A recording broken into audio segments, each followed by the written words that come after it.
The following is a production of Neural Network Media and is completely AI generated. It is intended for entertainment and educational purposes only. Good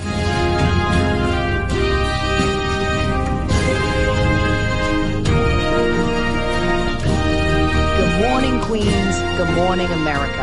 And good morning to everyone currently hunkered down under a frozen top, because the power grid in this country is about as reliable as a three-legged stool in a hurricane. It is Saturday, January 24th, 2026.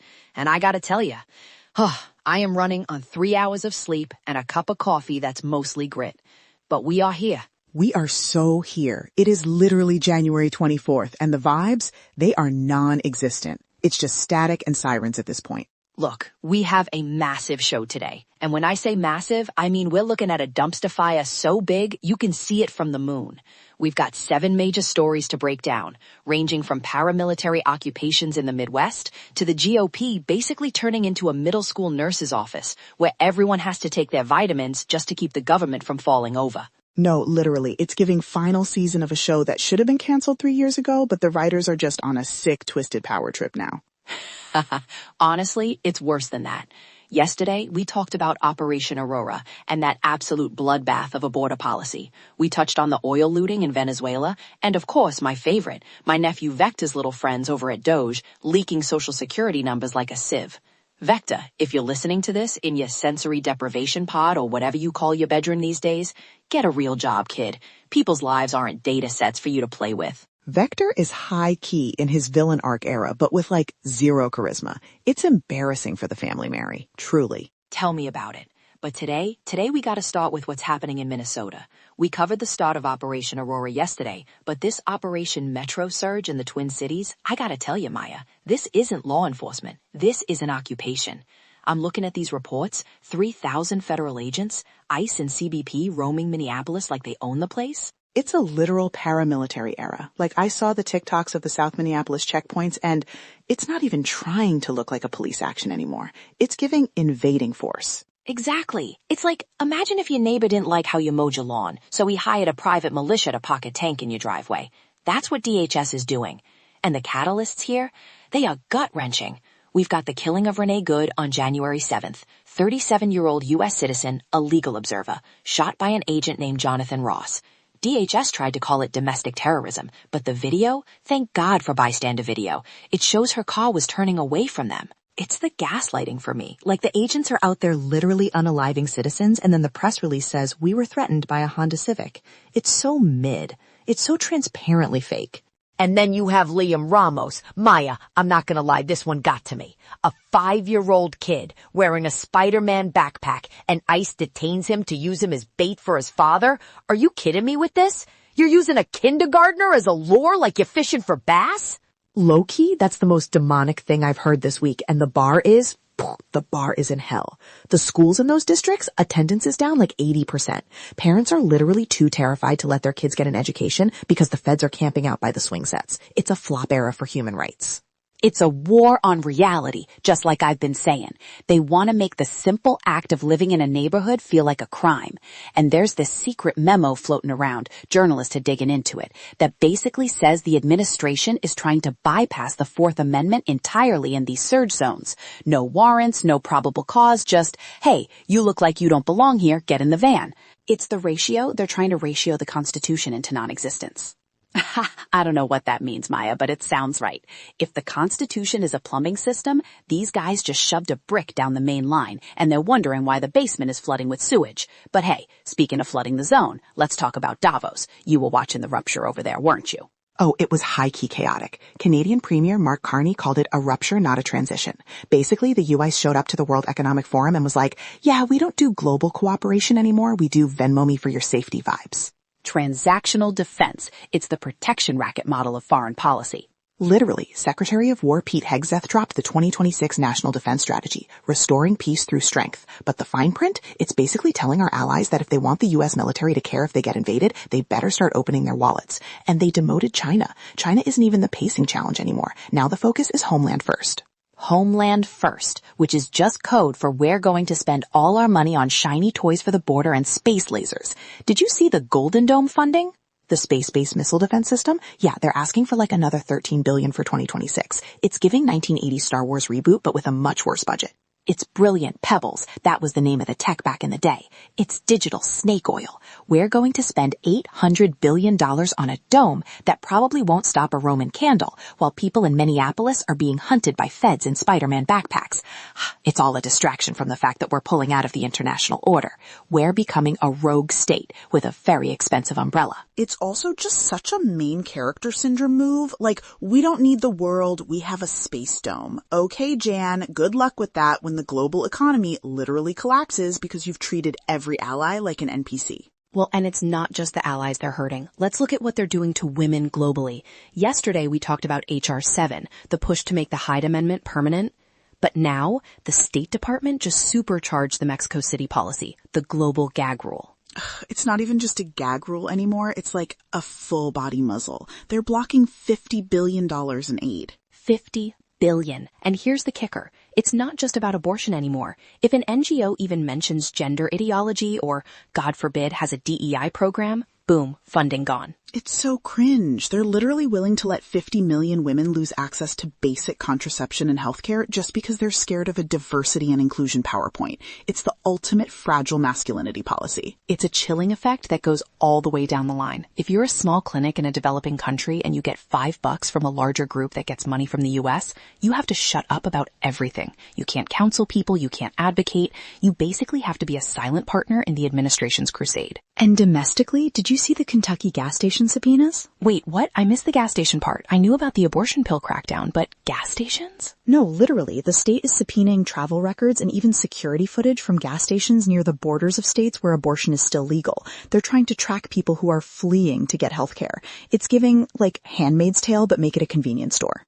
They're treating people seeking health care like they're running contraband across the state line in a 1970s truck movie. It's Smokey and the Bandit, but instead of coarse pear, it's basic bodily autonomy. I gotta tell you, it's sick. It's high-key illegal, too, which is why we're seeing all these legal challenges, right? Like Rob Bonta in California. Oh, Bonta is my hero this week. He's taking them to the Ninth Circuit over those Los Flores oil pipelines. You remember those? They leaked 100,000 gallons into the Pacific back in 2015. They've been idle for a decade. And the Trump admin just decided, like, actually we want that oil, so we're going to reclassify them as interstate pipelines so California can't stop us. Exactly. A total power grab. PHMSA, that's the pipeline agency, they're basically trying to tell California, we don't care about your environmental laws or your coastline. We need to stabilize the crude market. Translation, our donors in Houston want their money back. Bonta called it a gift to the oil industry, and it's so blatant. The pipeline is entirely inside California. How is it interstate? Because the oil might eventually go to another state? By that logic, my sandwich is interstate because the flour came from Kansas. Careful, Maya. Don't give them ideas. They'll start regulating your lunch next. But look, this is the pattern. It's executive overreach everywhere. They're trying to bypass the states, bypass the courts, but they're hitting a wall. Speaking of walls, Mike Johnson is hitting a wall with his own party. The math problem in the House? It's comedy gold. Oh, this is my favorite story. 218 Republicans to 213 Democrats with 4 vacancies. The majority is, what, 1? 2? Literally. Johnson is out here acting like a camp counselor. Take your vitamins. That's what he told them. I'm not kidding. He's telling grown-ass men and women to avoid adventure sports and risk-taking. He's basically telling Wesley Hunt to stop trying to be a senator and just show up for his day job. Hunt has missed 94% of his votes. 94%. That's a legendary level of not giving a... Wesley Hunt is in his quiet quitting era, but he's doing it while running for a different job. It's iconic, and also, how is the government even functioning? It isn't. That's the point. Johnson is terrified that if one guy gets the sniffles or decides to go skiing and breaks a leg, Hakeem Jeffries becomes the de facto speaker. It's a vitamin-deficiency majority. It's a house of cards held together by chewable Flintstone supplements. It's also making them desperate.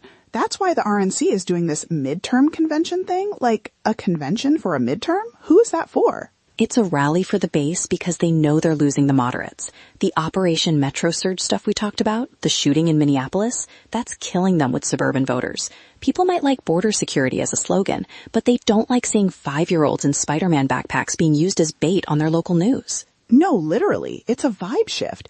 people are seeing the reality of America first, and they're like, wait, this is actually kind of terrifying? Which is why you see the sanctuary cities digging in. Look at New York City. Mayor Mamdani, newly elected, firebrand, and Governor Hochul, they've actually formed a united front. They're launching this Birth to Two childcare initiative. And it's status blind. They're literally telling the feds, we are going to take care of these kids and we are not checking papers and you can't come in. $1.7 billion for childcare. Hochul said New York will not allow masked federal ICE agents into daycares. I gotta tell you, I haven't been a huge fan of the establishment Dems lately, but seeing them actually grow a spine and tell the feds to go pound sand, it's about time. It's a united front against the deportation machine. It's the resilience era. They know the February 1st deadline is coming. Trump is going to try to strip all the federal funding. It's going to be a total showdown. A showdown is right, but while the politicians are fighting over childcare and golden domes, there's a real-world disaster unfolding that they are completely ignoring. Maya, we gotta talk about Winter Storm Fern. Oh, you mean the potentially historic storm that's literally covering 40 states right now? 160 million people under alerts? That's the one. And what is the Republican leadership doing? Well, let's look at Senator Ted Cruz. I can't. I literally can't. On January 20th, as the storm was building, as meteorologists were warning of catastrophic ice, where was Ted? He was boarding a flight to Laguna Beach, California. He's consistent. You have to give him that.